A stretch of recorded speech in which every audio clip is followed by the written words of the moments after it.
بسم اللہ الرحمن الرحیم رب اشرح لی ویسر لی امری واحلل عقدۃ من لسانی یفقہوا قولی۔ سامعین و ناظرین، ہماری سندھ حکومت ہو یا پنجاب حکومت ہو، ہماری حکومتیں مغربی طرز روایت اپنانا چاہتی ہیں اور اسی میں غرق الست ہیں۔ یہ نہیں دیکھ رہے کہ اس سے پہلے ہمیں کچھ قانون سازیاں کرنے کی ضرورت ہے، اس سے پہلے ہمیں کچھ ہوم ورک کرنے کی ضرورت ہے۔ بغیر کسی ہوم ورک کے، بغیر کسی قانون سازی کے اس طرح کے اقدامات کیے جاتے ہیں جو کہ پھر آ کر عوام کے لیے وبال جان بنتے ہیں۔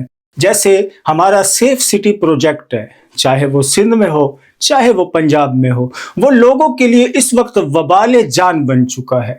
اس میں وجہ یہ ہے کہ سکم ہے بہت بڑے، اور وہ سکم ایک جگہ پر موجود نہیں ہے، قانون میں بھی موجود ہیں، اور ہمارے جو معاشرتی لحاظ ہے اس میں بھی سکم موجود ہے۔ اب آپ دیکھیں کہ سیف سٹی پروجیکٹ کام کر رہا ہے۔ ایک آدمی موٹر سائیکل چلا رہا ہے، اس کا چالان ہو رہا ہے۔ ایک آدمی رکشہ چلا رہا ہے، اس کا چالان ہو رہا ہے۔ ایک آدمی ٹیکسی چلا رہا ہے، اس کا چالان ہو رہا ہے۔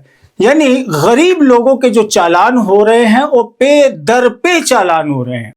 اس کی کیا وقت رہ جائے گی آپ کے سیف سٹی پروجیکٹ کی کہ آپ بھرمار آپ نے لگا دی چالان کی، اور پھر فیک چالان سامنے آ رہے ہیں۔ ایک صاحب نے ویڈیو فلم آئی ہے، وہ کہہ رہا ہے کہ میں برطانیہ میں بیٹھا ہوں اور میرا چالان جو ہے ہو گیا ہے اور میری گاڑی 5 مہینوں سے گھر پہ کھڑی ہے۔ وہاں پہ جاتے ہیں سر، وہ کہتے ہیں ہمارا یہ کیس ہی نہیں ہے، آپ ایکسائز جائیں۔ ایکسائز جاتے ہیں، وہ کہتے ہیں ہمارا کیس نہیں ہے، آپ پولیس اسٹیشن جائیں۔ ٹھیک ہے، انہوں نے میری جو والدہ ہے انہیں بولا کہ اگر آپ زیادہ میں انسسٹ کریں گے تو ہم آپ کی گاڑی کا نمبر بلاک کر دیں گے۔ گاڑی سڑک پر ہی نہیں آئی ہے، اس کا چالان ہو جاتا ہے۔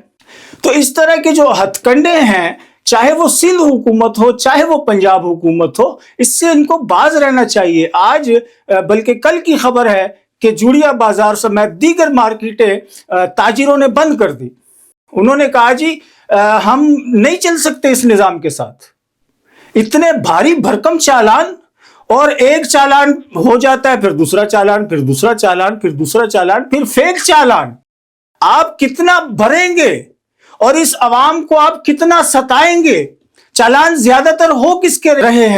آپ اٹھا کر اعداد و شمار دیکھ لیں، چھوٹی گاڑیوں کے چالان ہو رہے ہیں یا پھر لوڈنگ گاڑیوں کے چالان ہو رہے ہیں، اور یہ دونوں ساری دنیا کو پتہ ہے کس کے پاس ہے۔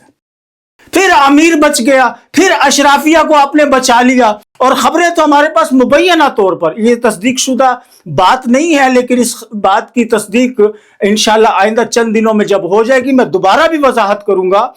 ہمارے پاس اطلاعات یہ بھی ہیں کہ اشرافیہ کے لیے ان کیمروں میں بھی سسٹم نصب کرنے کی اطلاعات ہیں کہ ان کو بچایا جائے گا۔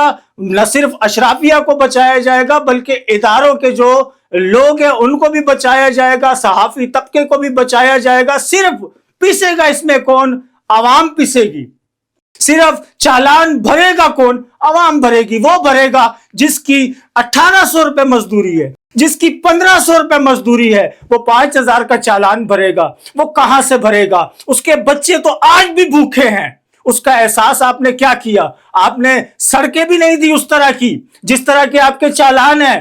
وہ برطانیہ کا ہی ایک شہری تھا، پاکستان نژاد برطانوی شہری تھا، وہ کہہ رہا تھا کہ جناب وہاں اگر چالان ہو رہے ہیں بڑے بڑے تو وہاں سڑکیں بھی موجود ہیں، وہاں اویئرنیس بھی موجود ہے، وہاں ایک نظام موجود ہے، ایک سسٹم موجود ہے۔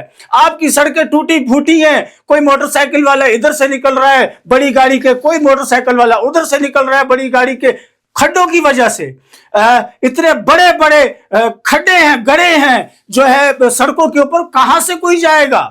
آپ پہلے وہ سڑکیں بنائیں۔ منسوخ کرنے کا پوری دنیا میں قانون موجود ہے۔ اس طرح نہیں ہوتا کہ سڑک پہ کھڑے ایک آدمی کا لائسنس منسوخ کر دے۔ کیسے کوئی کسی کا لائسنس سڑک پہ کھڑے ہو کر سکتا ہے منسوخ؟ اس کے لیے باقاعدہ کارروائی ہوتی ہے، باقاعدہ عدالت میں بات ہوتی ہے۔ آج بھی برطانیہ میں اس طرح کا ایک نظام موجود ہے، باقاعدہ ایک جج بیٹھتا ہے جو یہ مسائل سنتا ہے، دیکھتا ہے کہ اس آدمی کا لائسنس منسوخ ہونا ہے یا نہیں ہونا۔ اگر ہونا ہے تو کرتا ہے، نہیں ہونا تو نہیں کرتا۔ سڑک پہ کھڑے رہ کر کوئی افسر نہیں کر سکتا یہ کام۔ آپ نے افسران کے ہینڈ اوور کر دیا، لائسنس منسوخ کر دو, اس کا فلاح کر دو, کیسے کر دو. آپ لوگوں کا معاشی استحصال کر رہے ہیں. آپ کا سیف سٹی صرف ہب کے اندر ہے, جو کہ پاکستان کا معاشی ہب ہے, اس کے اندر ہے. آپ نے وہاں لوگوں کا جینا مشکل کر دیا ہے. لوگ اپنے گاڑیوں کو آگ لگانے پر مجبور ہیں, لوگ اپنی گاڑیوں کو کباڑی کو تلوانے پر مجبور ہیں. آپ نے لوگوں کو اتنا ستا دیا ہے کہ لوگ آج آپ کو بری بری باتیں کہہ رہے ہیں. میں گالیاں نہیں کہتا, لیکن آپ سمجھ گئے ہوں گے یہ کہہ رہے ہیں لوگ آپ کو. یہ مریم نواز کو بھی سوچنا چاہیے, مراد علی شاہ کو بھی سوچنا چاہیے, دیگر جتنے کرتے دھرتے ہیں ان کو یہ سوچنا چاہیے کہ قانون سازی سے پہلے جب آپ امپلیمنٹ کریں گے آپ کے خلاف نفرت عروج پکڑے گی. سامعین و ناظرین, یہ جو معاملہ ہے سیف سٹی پروجیکٹ کا, اس میں بے شمار سکم موجود ہیں. اس کو پتہ ہی نہیں ہے مجھ سے کوئی جرم ہوا یا نہیں ہوا. اس کے گھر چالان آ رہا ہے, اس کی تصویر لگی ہوئی ہے. آپ سے جناب یہ جرم ہوا ہے, وہ تسلیم کرتا ہے یا نہیں کرتا؟ آپ کو یہ جرمانہ بھرنا ہے, کیسے بھرنا ہے بھائی؟